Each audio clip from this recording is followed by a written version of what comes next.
What is up, guys? I'm bringing you episode 10 of Muscle Car Drifting, and this time we have the 1971 Plymouth Hemi Cuda. I got a lot of requests to do this car before, just as much as the Dodge Charger Daytona, so this is it. I got it out for you guys. It's a very, very heavy car, and that comes with a lot of old muscle cars. They have a lot of horsepower. This one came stock with 425 horsepower, which is pretty good for its day. Like, a lot of cars nowadays, like the Mustangs, are I think 441 horsepower. So I mean, it isn't really much of a jump. So this car was very, very iconic back in its day. It still is now, but I mean, it was ahead of its time. But the thing is that these cars had a lot of horsepower, but they just weighed like over 3,000 to 4,000 pounds. Like, they were just boats. They were big boats that had a lot of horsepower, and that's what they always will be. But after the weight reductions and just getting this thing down, I got it to around 3,000 pounds.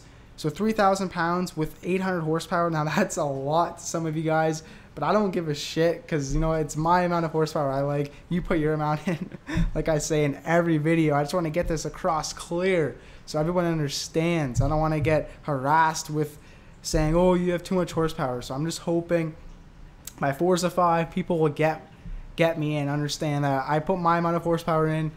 Everyone else can do what they want to do, you know. But I found I actually had this thing around 750 horsepower, and it wasn't enough, you know. I know people are gonna be like, what the fuck, are you serious? And I'm like yeah, it just wasn't enough, you know. I wasn't really getting as much points as I wanted to. I take these cars online, like people drift for different reasons. I have battle drifted before, but honestly, I prefer battling for points and stuff.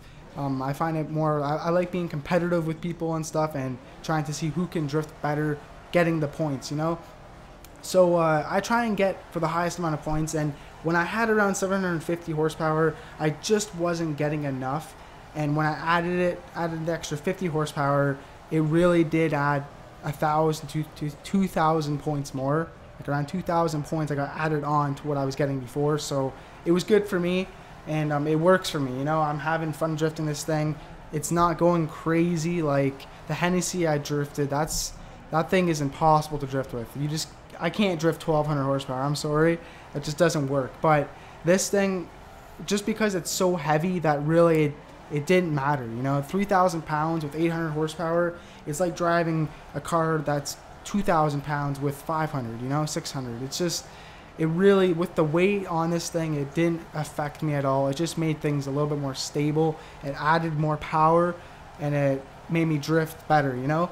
But anyways, let's get into the tune. So overall, how I'm gonna rate this car, it's a pretty decent car. I got on Maple Valley like 68,000 points in one lap, which is really good. That's like a lot of my cars, I get around 68,000, 64,000.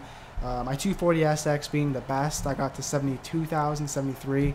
But this thing is really good for being a muscle car. I got this thing body rolling. You know, you got to do that with those muscle cars. You got to make them look sick. A lot of times now I'm starting to lower them because it makes sense. You know, some cars you don't want to have high, and I didn't really know that before. But now I'm learning. You know, I learn every day, and so some cars you want down to the ground, you know. Some of them you don't want high. It's whacked. You just can't drift good. Some you want high. Like this, it's easier for me to drift with it high. I get more momentum. The thing's a freaking tank, so it helps having momentum in my drifts, and it really does help. But overall, it's a really good car. I recommend trying it out. Hopefully you guys do enjoy this video. Please, can I get over 20 likes? I love when you guys give me these likes. It's amazing. It shows how much support you guys have. Comment what kind of car you want to see next, and subscribe if you haven't already. Thanks. See ya.